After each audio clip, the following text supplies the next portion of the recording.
Welcome to Billy Ho Sports. Thank you for tuning in. Please remember to subscribe to the channel and don't forget to like and comment on the videos. I hope you enjoy the show. Now, let's go.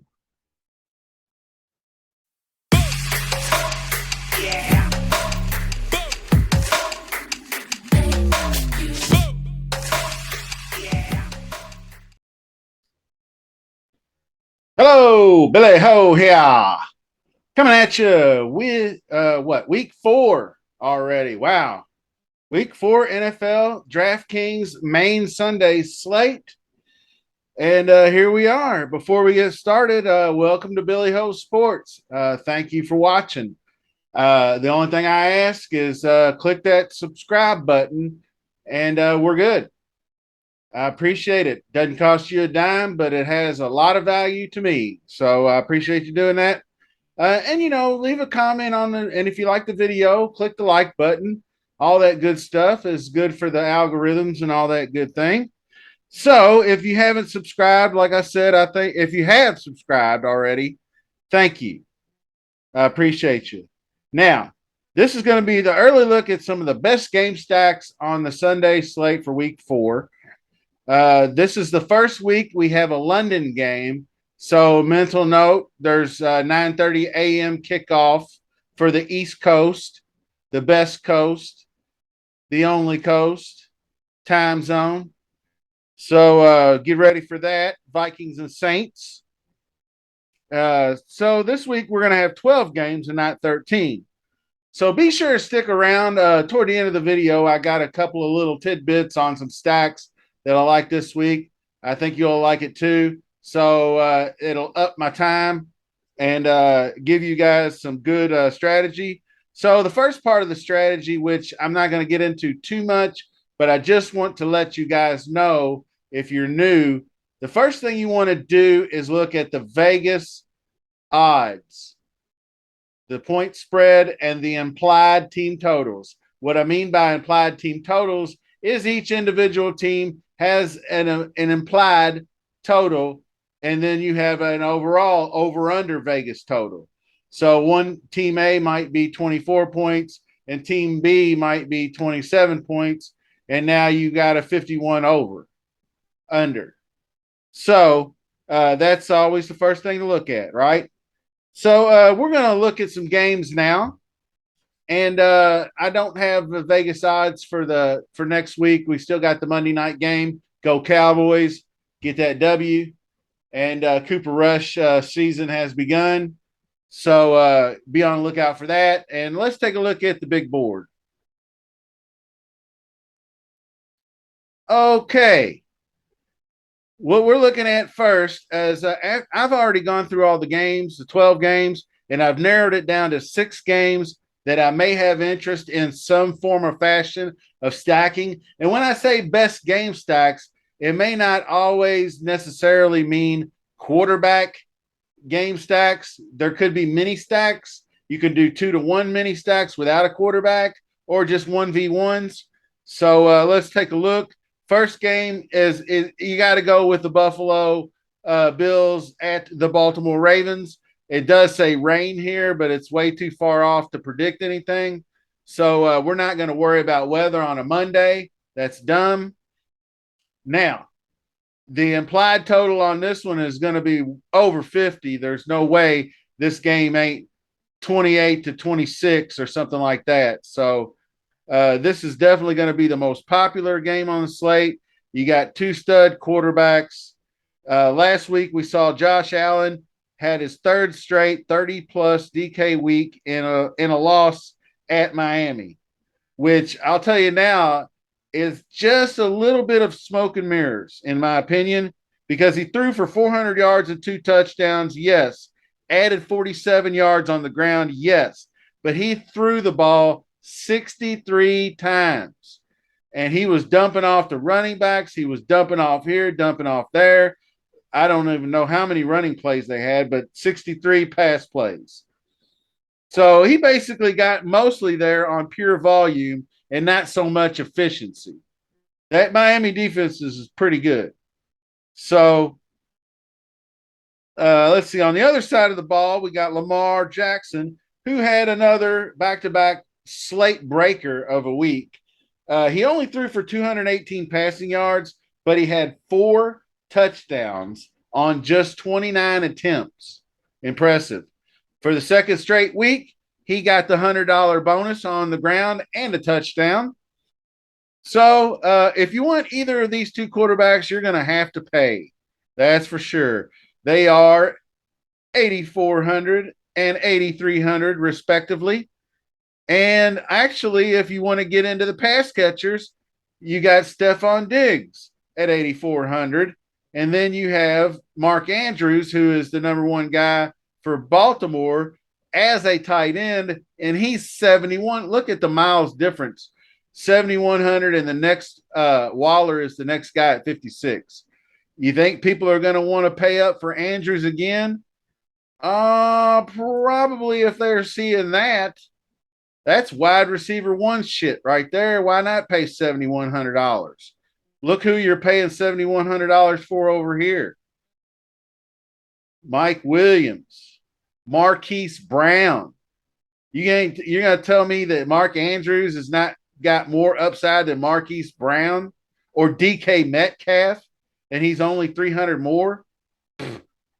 And I've learned my lesson, because last week I would have crushed it had I not pigeonholed myself into a couple like Juwan Johnson and people like that. $2,900 tight end that got one target for 0 points.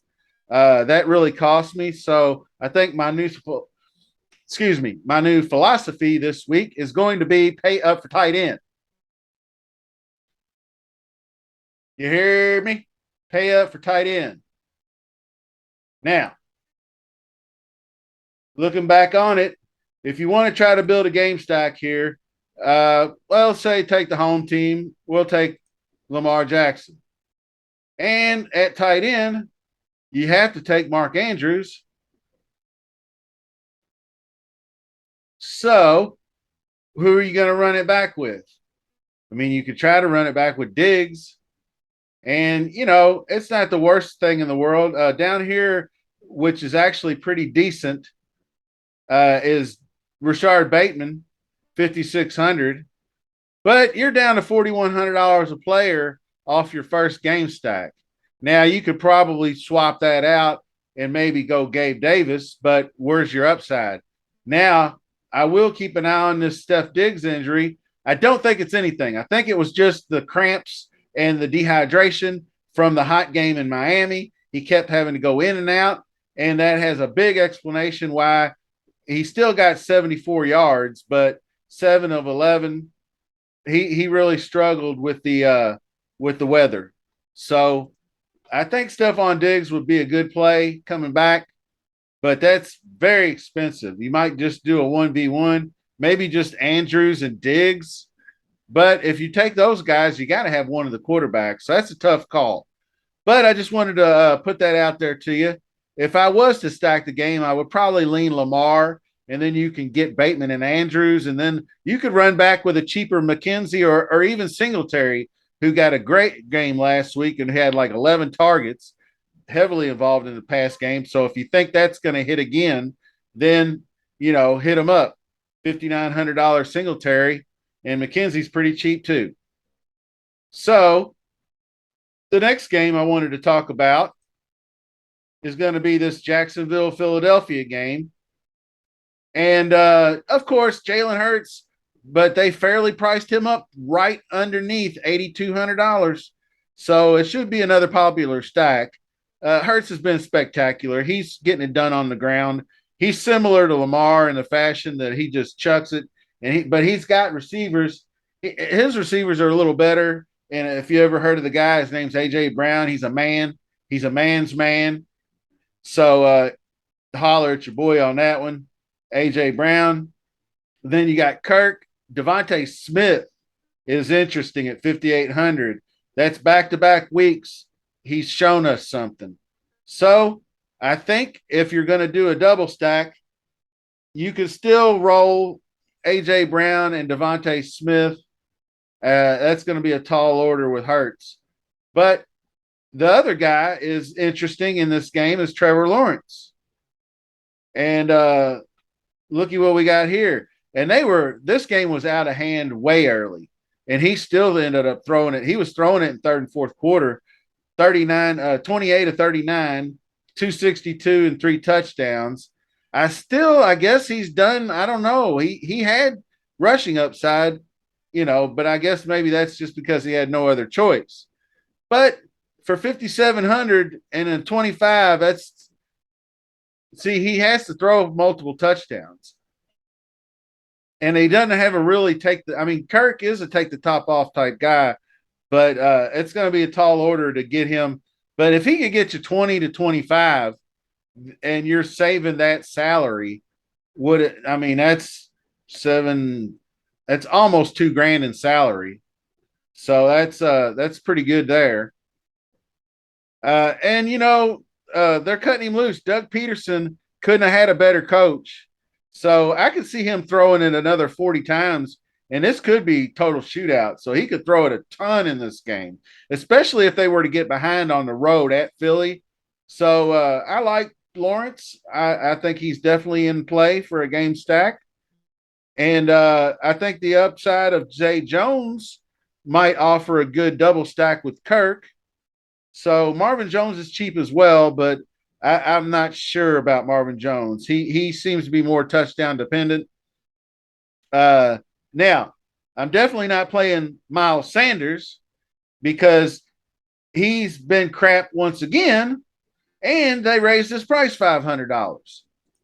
46 yards, 3.1 yards per carry, 1 target, 1 reception, minus 2 yards. No thanks. I'm not paying $6,000 for that. So he's out. I don't think anybody else. I think it'll be fine. If you did say a mini stack, you can do Brown and Devontae Smith or a 2-to-1, and then run J-Rob, James Robinson the second. He's getting it done. He's proven himself to be the main guy. It did take a 50-yard runner, but he did it. He's done it before. Still a little bit shabby in the passing game, though. That is concerning. Because if you remember a couple of years ago when he was with Gardner Minshew, he was getting 7 to 9 targets a game, and he was, he'd get you 6 catches for 70 yards, and he wouldn't even need to score to get you there. So that's an option. Etienne is getting more involved, but I'm not ready to pull the trigger on him just yet. Quez Watkins is sort of interesting at 3,500. I figure it's like this. The quarterback, our man Jalen Hurts, is going to throw the ball. If he throws it 40 times, you're going to get 12 to A.J. Brown, 10 to Devontae Smith, and you're going to get probably another 8 to 10 to the tight end Goddard, and then you might get a few dump offs to some running backs, and Quez might get 2 to 3 long shots down the field. So he's got to catch a 50-yard bomb to pay off. But he is that $3,500 guy that, like he did in that, the week before Minnesota game, that he caught that 53-yard touchdown, and he paid off. So keep that in mind. Now, that game will be fun.